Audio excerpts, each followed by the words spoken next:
is good, YouTube? Quinn Wade Basketball Analysis coming to you with a quick video. I wanted to let you guys know I got some new merchandise available, not just t-shirt anymore. I got different type of t-shirt, different type of shirts and logos that you can purchase on my spread shirt, and also hoodies now.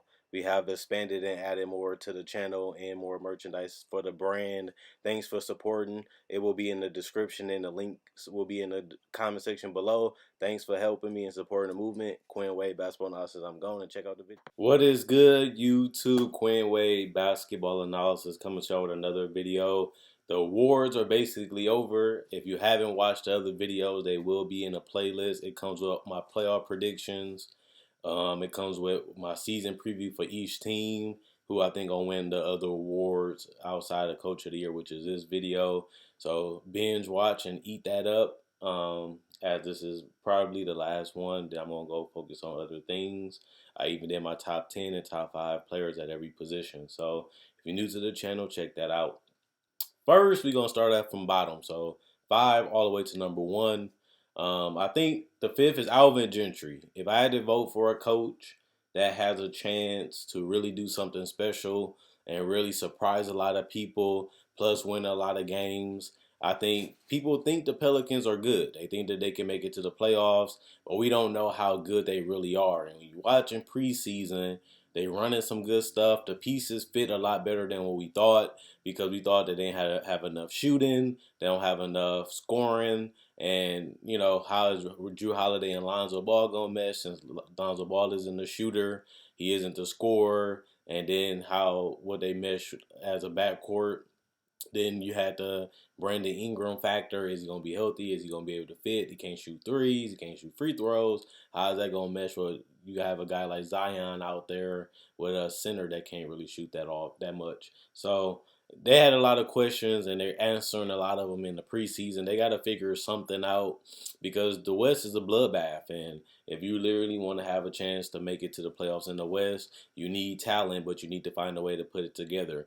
And I feel like Gentry's been showing that we can get Zion going. We still got the playmakers, and we still can defend enough and score enough points to be competitive. And that's all you want to do, is have a chance to win the game and put yourself in that conversation to win. And Alvin Gentry has shown he has swept the Portland Trail Blazers. He helped the team make it to the playoffs twice with Anthony Davis.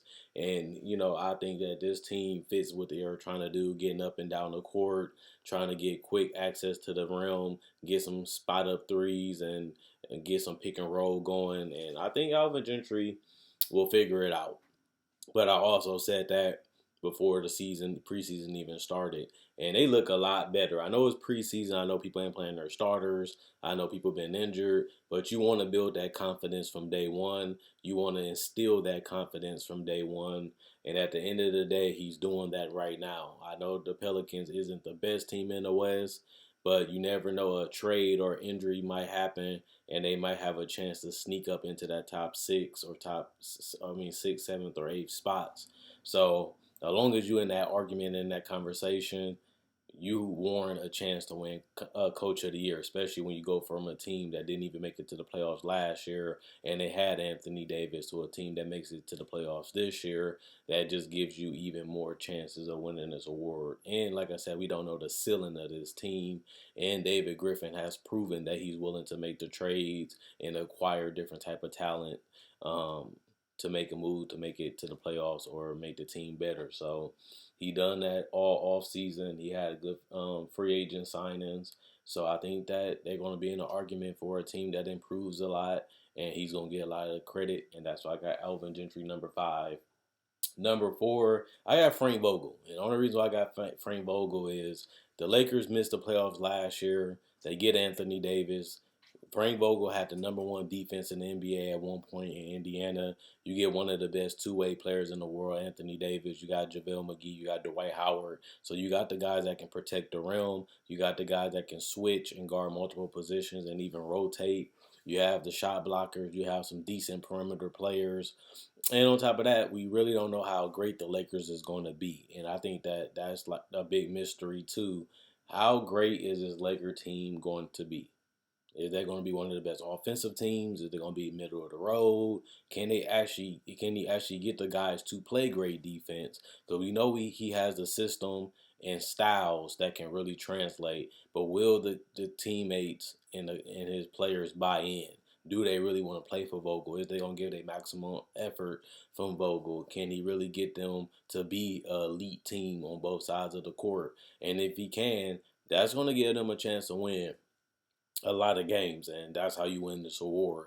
You're already in Los Angeles, so you're gonna have a lot of people watching and a lot of media. So if you do bad, you're gonna get exposed. If you do great, you get a whole lot of praise. So if he can figure out a way to get this team to play better defense than they did the last couple years, plus win a lot of games, plus maximize Anthony Davis and LeBron, you got a case that Frank Vogel gonna have a chance to win Coach of the Year. I know a lot of people don't like Frank Vogel or they don't think he's fit for the job. I liked the Jason Kidd pickup and the Frank Vogel pickup because Frank Vogel has took an Indiana team that was okay, and they continually made the playoffs and continue almost had a chance to beat the Miami Heat in a game 7, and they forced a game 6. So he didn't have as much talent. Roy Hibbert, Lance Stevenson was the second and third best players on those teams before Danny Granger went down. That's a lot to get out of that type of team because Paul George was a bad shooter at that time. He was inefficient. He would take a lot of shots, but he wasn't efficient. But he kept getting the maximum out of that team, and I think that this team is a little bit better than that team, and hopefully he can do the same. The only difference is he's in the Western Conference. Um, Number 3, Quinn Snyder.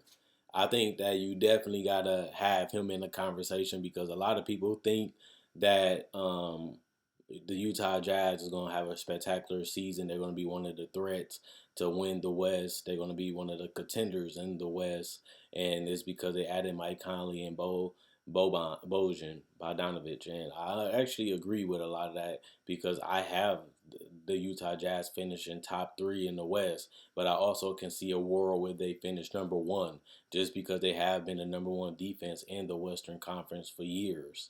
And they still do have Gobert. They still do have Donovan Mitchell. They added more offense, but guys that can also play a little bit of defense. They bench is decent.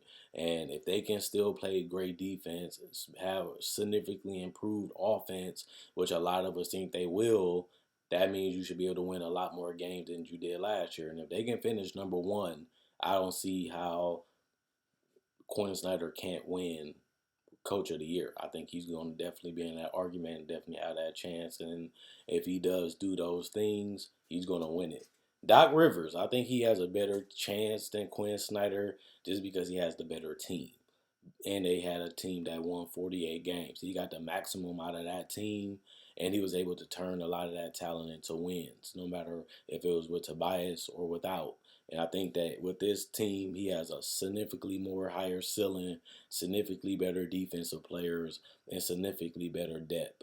And that's going to change this whole dynamic and this whole team. But who else would you want to have than Doc Rivers outside of Steve Kerr and Greg Popovich? He has so much talent, it's going to be hard not to win, even in the Western Conference. And that gives him a huge chance to win Coach of the Year. Because if they can have great defense and great offense, like I said with the Jazz, plus win a lot of games and be dominant, he's going to have a huge chance to win Coach of the Year. And I don't see why he can't.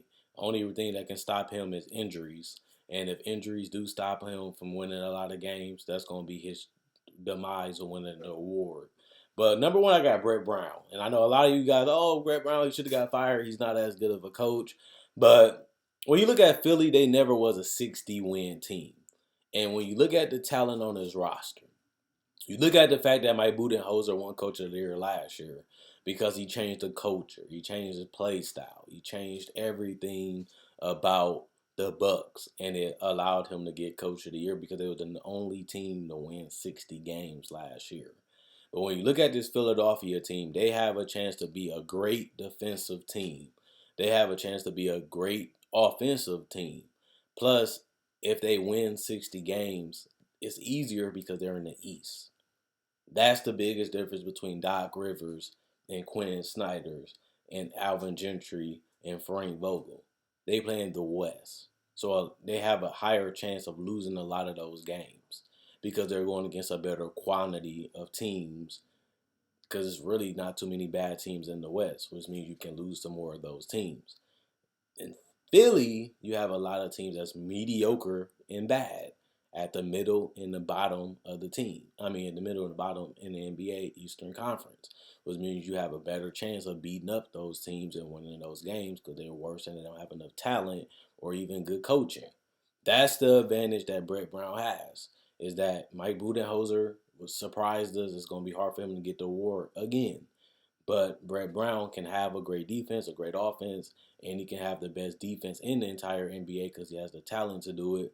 Plus, defense turns into offense, which means they're going to get a lot of transition, a lot of opportunities to get easy points, which means they have a high chance of being a great offensive team. And they're going to have a chance to win a lot of games because they're in the East. That's my theory of why Brett Brown has the best chance of winning Coach of the Year.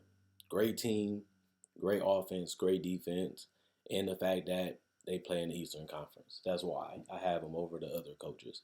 But I wouldn't be surprised if any of those other four coaches win because Quinn Snyder and Doc Rivers have everything they need, and guys like Frank Vogel has proven that he can win games, and Alvin Gentry has a chance to really flip a non-playoff team into a big playoff team, and it's exciting in New Orleans because everybody gonna be watching and paying attention to him. That means he's gonna get a lot more credit.